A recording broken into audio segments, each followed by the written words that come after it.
আল্লাহকে অসম্মান করে কি জান্নাত পাওয়া যায়?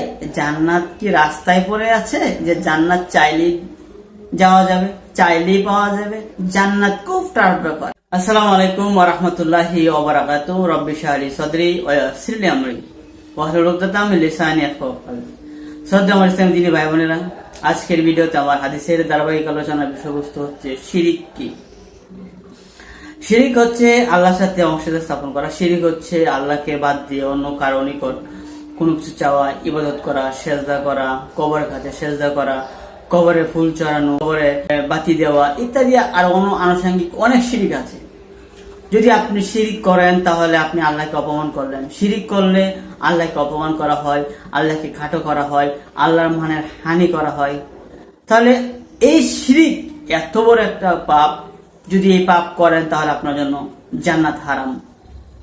এই সম্পর্কে জাবের রাদিয়াল্লাহু তাআলা আনহু বলেন, রাসূল সাল্লাল্লাহু আলাইহি ওয়াসাল্লাম বলেছেন, দুটা জিনিস দুটা বিষয়কে অনিবার্য করে দেয়।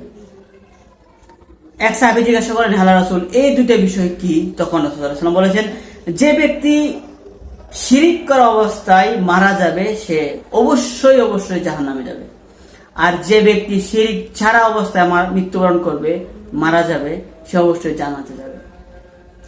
আপনার মধ্যে যদি শিরিক চালু থাকে, সে অবস্থায় যদি আপনি মারা যান, তাহলে অবশ্যই আপনার জাহান্নাম অনিবার্য।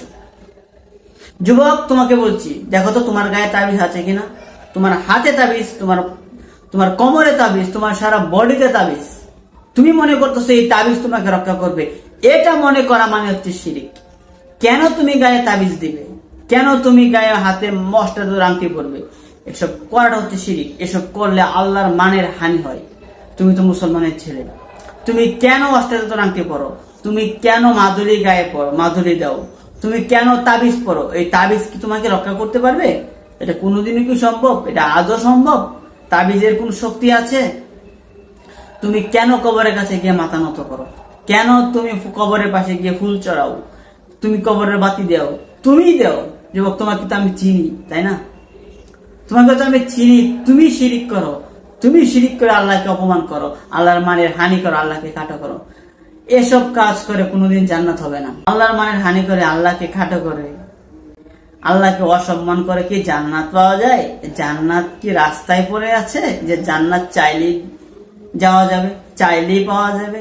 জান্নাত খুব টাফ ব্যাপার। এই জন্য বলছি, যাদের গায়ে তাবিজ আছে তারা অবশ্যই তাবিজ করে ফেলতে হবে। এই তাবিজ অবস্থায়, এই শিরিক করা অবস্থায় যদি আপনি মারা যান, জাহান্নাম অনিবার্য। হাদিস মুসলিম, মানে হাদিসের ভিতরে কিয়ামত পর্যন্ত সন্দেহ নাই। আল্লাহ পবিত্র কোরআনে বলেন, সূরা নিসা অধ্যায় নম্বর 4 আয়াত নম্বর 58 আল্লাহ বলেন, আল্লাহ শিরিক করা গুনাহ কখনো ক্ষমা করবে না, বাকি সব গুনাহ ক্ষমা করে দিতে পারেন। অবশ্যই শিরিক করা গুনাহ আল্লাহ ক্ষমা করবে না। আল্লাহর কাছে তওবা করে ক্ষমা চেয়ে যদি মৃত্যুবরণ করে, তাহলে জান্নাত হবে একদিন ইনশাআল্লাহ। যদি এই শিরিক চালু থাকে আপনার মধ্যে, তাহলে কিন্তু আর জান্নাত হবে না। এই জন্য বলছি, যুবক, তুমি আর কোনোদিন কবরে ফুল চড়াইও না।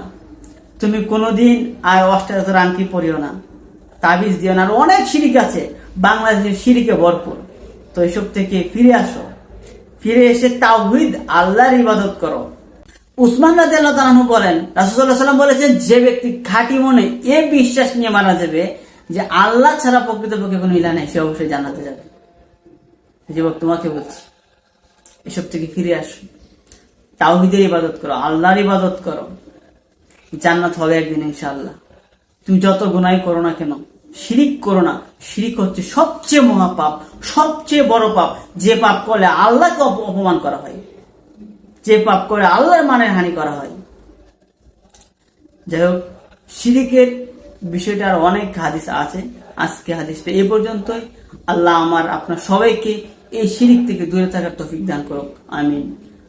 আসসালামু আলাইকুম ওয়া রাহমাতুল্লাহি ওয়া বারাকাতুহু।